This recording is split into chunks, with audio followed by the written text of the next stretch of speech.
ఈ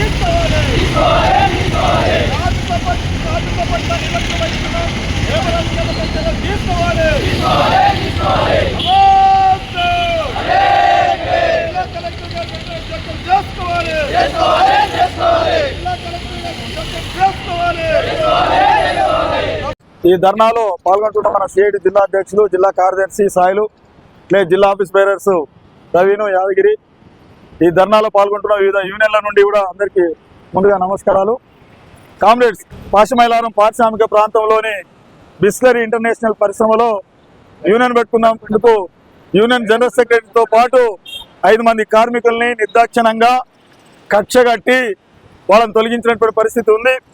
అట్లనే కొండాపూర్ మండలం మల్లెపల్లి గ్రామ పంచాయతీ పరిధిలోని మైక్రోబాక్స్ పరిశ్రమలో అక్కడ కూడా యూనియన్ పెట్టుకున్నారనేటటువంటి కక్షతోని, సిఐటి యూనియన్ పెట్టుకున్నారనేటటువంటి కక్షతోని ఇవాళ నిర్దాక్షిణంగా కుంటి సాకులు చెప్పి 13 మంది కార్మికులు అక్రమంగా తొలగించినటువంటి పరిస్థితి ఉంది. ఇవన్నీ కూడా జరిగి ఇవాళ దాదాపుగా బిస్లరీ పరిశ్రమలో ఈ సమస్య వచ్చి 8 నెలలు అవుతుంది. అట్లనే మైక్రోబాక్స్ లో ఈ సమస్య జరిగి సంవత్సరం పైగానే అవుతున్నటువంటి పరిస్థితి ఉంది. కానీ ఈరోజు ఇక్కడ ఉన్నటువంటి డిప్యూటీ లేబర్ కమిషనరు, లేబర్ అధికారులు కానీ, ప్రభుత్వ అధికారులు కానీ ఇవాళ పట్టించుకునేటటువంటి పరిస్థితి లేదు. కార్మిక చట్టాలు ఉల్లంఘన చేసి ఇవాళ కార్మికులకు వ్యతిరేకంగా యాజమాన్యాలు పాల్పడుతూ ఉంటే ఇవాళ ప్రభుత్వ అధికారులు, కార్మిక శాఖ అధికారులు ఏం చేస్తున్నారని చెప్పేసి ఇవాళ జిల్లా కలెక్టర్ గారిని ఈరోజు తరలి వచ్చినటువంటి పరిస్థితి ఉంది. ఇప్పటికైనా సరే ఈ సమస్యను పరిష్కారం చేయాలని చెప్పేసి అడుగుతా ఉన్నాం. ఇవాళ బిస్లరీ పరిశ్రమలో గత 12 రోజులుగా సమ్మె జరుగుతూ ఉంది. ఇవాళ యాజమాన్యం చాలా దుర్మార్గంగా వ్యవహరిస్తుంది. సమ్మెలో ఉన్నటువంటి కార్మికుల్ని రకరకాలుగా బెదిరింపులకు పాల్పడుతున్నటువంటి పరిస్థితి ఉంది. సమ్మెలో ఉన్నటువంటి కార్మికులకు అందరికీ ఇవాళ సోకాజ్ నోటీసులు, ఛార్జ్ షీట్లు ఇస్తాం, మీద చర్యలు తీసుకుంటామని చెప్పేసి పద్ధతిలో ఇవాళ దుర్మార్గంగా బెదిరింపులకు పాల్పడుతున్నటువంటి పరిస్థితి ఉంది. కానీ కార్మికులు ఒకటే నిర్ణయం చేశారు, ఈ 5 మంది కార్మికులు మా కోసం యూనియన్ పెట్టిందే మా అందరి కోసం, 5 మంది కార్మికుల్ని లోపలికి తీసుకోకుండా మేము వచ్చేది లేదని చెప్పేసి కార్మికులందరూ పెద్ద ఎత్తున ఈరోజు పోరాటంలో ఉంటున్నటువంటి పరిస్థితి ఉంది. అందుకని ఆ కార్మికులకు మద్దతుగా ఇవాళ సిఐటి జిల్లా కమిటీ, బిస్లరీ కార్మికులు, మైక్రోబాక్స్ కార్మికులకు మద్దతుగా ఇవాళ సిఐటి జిల్లా కమిటీ ఆధ్వర్యంలో ఈరోజు కలెక్టర్ ఆఫీస్ దగ్గర ధర్నా జరుగుతూ ఉంది. ఇవాళ ఏం అడుగుతా ఉన్నాం, యూనియన్లు పెట్టుకుంటే ఎట్లా తప్పైతే రాజ్యాంగబద్ధంగా ఇవాళ చట్టమే చెప్తుంది యూనియన్లు పెట్టుకోమని చెప్పేసి. ఆ చట్టం ప్రకారమే ఈరోజు యూనియన్లు పెట్టుకుంటే ఇవాళ ఉద్యోగాలు తీసేటటువంటి పరిస్థితి చేస్తూ ఉన్నారు. మరి ఇంత ఇవాళ డీసెంట్గా కలిసాం, గతంలో కలెక్టర్ ఆఫీస్ దగ్గర కూడా ధర్నా చేశాం, అయినా సరే అధికారులలో స్పందన లేనటువంటి పరిస్థితి ఉంది. గత్యంతరం లేని పరిస్థితుల్లో కార్మికుల్ని, ఇక్కడ బిస్లరీ కార్మికుల్లో ఇప్పటికే ఇక్కడ డీసెల్ దగ్గర ఇవాళ జాయింట్ మీటింగ్లు జరుగుతూ ఉన్నాయి. జాయింట్ మీటింగ్లు జరిగేటప్పుడు ఇవాళ వాళ్ళందరినీ కూడా ప్రొటెక్షన్ వర్కర్స్ అంటారు, జనరల్ సెక్రటరీ, ఆఫీస్ బేరర్లందరినీ వాళ్ళు తీయడానికి చట్టం ఒప్పుకోదు.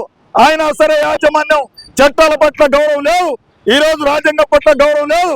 ఇవాళ నిర్దేశకంగా ఏకపక్షంగా కార్మికుల్ని ఈరోజు ఫుల్ అండ్ ఫైనల్ సెటిల్మెంట్ చేస్తూ వాళ్ళని డిస్మిస్ చేసే పరిస్థితి ఉంది. అదే పద్ధతిలో మైక్రోబాక్స్ లో చేశారు. ఎంత దుర్మార్గం ఈరోజు. ఇవాళ మేము అడుగుతా ఉన్నాం, ఏ రకంగా చేస్తామని చెప్పేసి అడుగుతా ఉన్నాం. డీసెల్ గారిని అడుగుతా ఉన్నాం, ఇంత దుర్మార్గంగా యాజమాన్యాలు వ్యవహరిస్తూ ఉంటే మీరు ఎందుకు పట్టించుకోవడం లేదని అడుగుతా ఉన్నాం. గత్యంతరం లేని పరిస్థితుల్లో యాజమాన్యాల్ని 8 నెలలుగా జీతాలు లేకుండా కార్మికులు ఈరోజు బయట ఉంటున్నటువంటి పరిస్థితి ఉంది. పిల్లల చదువులు కానీ, ఈరోజు వాళ్ళ ఖర్చులు కానీ, వైద్యం సంబంధించిన ఖర్చులు కానీ కుటుంబాలే గడువున్నటువంటి పరిస్థితి ఉంది. ఈ పరిస్థితుల్లోనే కార్మికులు ఈరోజు యాజమాన్యం పట్టించుకునేటువంటి పరిస్థితిలో, అధికారులు పట్టించుకునేటువంటి పరిస్థితిలోనే బిస్లరీ కార్మికులు ఇవాళ సమ్మెకు దిగవలసినటువంటి పరిస్థితి వచ్చింది. ఇది ఈరోజు. అందుకనే ఇప్పటికైనా చెప్తున్నాం, ఇవాళ కార్మికులందరినీ కూడా ఈరోజు లోపలికి తీసుకోవాలి అని చెప్పేసి ఇవాళ సమ్మె చేయాలని కార్మికులకు ఈరోజు ఏమీ లేదు. కానీ మీరు రోడ్ల మీదకి ఈరోజు పంపించినటువంటి పరిస్థితి ఉంది. ఈరోజు ధర్నా జరుగుతుందంటే యాజమాన్యం యొక్క వైఖరి, ఇక్కడ ధర్నా జరుగుతుందంటే డీసీఎల్ యొక్క వైఖరి వల్ల, నిర్లక్ష్య వైఖరి వల్ల ఈ ధర్నా కార్యక్రమాలు జరుగుతూ ఉన్నాయి. అందుకని ఇప్పటికైనా సరే ఈ సమస్యను పరిష్కారం చేయాలి. లేకుంటే ఈ 2 పరిశ్రమలకు మద్దతుగా రానున్న రోజుల్లో సమస్య పరిష్కారం కాకపోతే తప్పకుండా కలెక్టర్ ముట్టడిస్తామని చెప్పేసి కూడా హెచ్చరిక చేస్తా ఉన్నాం. ఈరోజు ధర్నా మాత్రమే చేసిపోతా ఉన్నాం, ఖబర్దారని హెచ్చరిక చేస్తా ఉన్నాం. ప్రభుత్వం కూడా ఏం చేస్తుంది, ఇవాళ జిల్లా కలెక్టర్ గారు జోక్యం చేసుకుని సమస్య పరిష్కారం చేయాలి. అట్లనే ఇవాళ రేవంత్ రెడ్డి గారు ఉన్నారు, ఇవాళ కార్మిక శాఖ ఈరోజు మంత్రి జిల్లా ఇన్ఛార్జిగా ఉన్నారు. అందుకని మంత్రి గారికి కూడా విన్నవిస్తా ఉన్నాం. ఈ సందర్భంగా వెంటనే జోక్యం చేసుకొని ఈ సమస్యల పరిష్కారం అయ్యే పద్ధతిలో అధికారులకు ఆదేశాలు ఇవ్వాలి అని చెప్పేసి ఇవాళ డిమాండ్ చేస్తా ఉన్నాం. అందుకనే ఐక్యంగా ఉంటే ఈ రోజు ఏ సమస్య అయినా పరిష్కారం అవుతుంది, పోరాటం చేస్తే ఏ సమస్య అయినా పరిష్కారం అవుతుంది. అందుకనే 12 రోజుల నుంచి బిస్లరీ కార్మికులు అక్కడే ఉంటున్నారు, అక్కడే ఈరోజు వంట వార్పు చేసుకుంటా ఉన్నారు. అనేక యూనియన్లు వాళ్ళు అనుకున్నారు ఇవాళ 2 రోజులు 3 రోజులు సమ్మె చేస్తారు, అక్కడి నుంచి వెళ్ళిపోతారని చెప్పేసి యాజమాన్యం భావించింది. ముందు ఇవాళ బయట నుంచి బౌన్సర్లను పెట్టింది, గుండాలను తెచ్చి కంపెనీ నడుపుతా ఉంది. ఆ బౌన్సర్లు ఈరోజు కార్మికుల మీదకి వస్తే ప్రతిఘటన చేశారు కార్మికులు. అట్లనే యాజమాన్యం బయట నుంచి ఇవాళ ఆపరేటర్లను తీసుకొని వచ్చి ఇవాళ కంపెనీ నడపాలని చూపెట్టింది.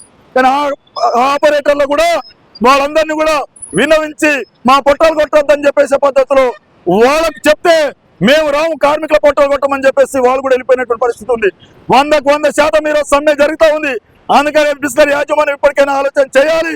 అందుకని పరిశ్రమను నడపాలి, వాళ్ళ కార్మికులందరినీ డ్యూటీలోకి తీసుకోవాలి, సమ్మె విరమింపజేయాలని చెప్పేసి డిమాండ్ చేస్తా ఉన్నాం. అట్లనే ఏ యూనియన్ అయితే పెట్టామో యూనియన్ గుర్తించాలి చట్టబద్ధంగా. ఇవాళ యూనియన్ పెట్టుకున్నప్పుడు నువ్వు ఎందుకు విలువవు, ఎందుకు మాట్లాడవు, యూనియన్తో ఎందుకు చర్చలు జరపవు?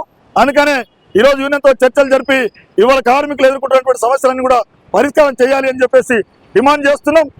ఉల్లంఘన చేస్తూ ఉంది. అనేక సమస్యలు 2 కంపెనీలలో ఉన్నాయి. ఇవాళ చట్టాలన్నింటినీ అమలు చేయలేనటువంటి పరిస్థితిలో ఈ 2 పరిశ్రమ యాజమాన్యాలు ఉన్నాయి. ఇవాళ పేరుకే ఇంటర్నేషనల్ పరిశ్రమ ఇది. ఈరోజు అక్కడ చూస్తే కార్మికుల బతుకులు చూస్తే తినడానికి క్యాంటీన్ లేదు, బాత్రూమ్లు పోవడానికి కనీసం మూత్రశాలలు లేవు. అట్లనే ఇవాళ తాగడానికి మంచి నీళ్లు తయారయ్యేటటువంటి కంపెనీలో ఆ కంపెనీలో నీళ్లు తాగేటటువంటి పరిస్థితి లేదు, ఫైన్ వేసేటటువంటి పరిస్థితి. అందుకని ఇంత దుర్మార్గంగా ఈ కంపెనీ నడుపుతున్నటువంటి పరిస్థితుల్లో అందుకని ఇంటర్నేషనల్ పేరుకు చెప్తా ఉన్నావు. అటువంటి వాటి అన్నింటినీ కూడా నువ్వు పాటించవలసినటువంటి పరిస్థితి ఉంది అని చెప్పేసి యాజమాన్యానికి హెచ్చరిక చేస్తా ఉన్నావు. ఇవన్నీ పాటించినటువంటి యాజమాన్యం మీద వెంటనే చర్యలు తీసుకొని ఇవాళ తీసుకోవాలని చెప్పేసి డిమాండ్ చేస్తా ఉన్నాం. కార్మికులకు మద్దతుగా రానున్న రోజుల్లో సిఐటిగా పెద్ద ఎత్తున అక్కడ పారిశ్రామిక ప్రాంతంలో కూడా పోరాటాలు నిర్వహిస్తామని చెప్పేసి ఇవాళ తెలియజేస్తూ అవకాశం కల్పించినటువంటి అధ్యక్షులకు ధన్యవాదాలు తెలుసు సెలవు తీసుకుంటా ఉన్నాం.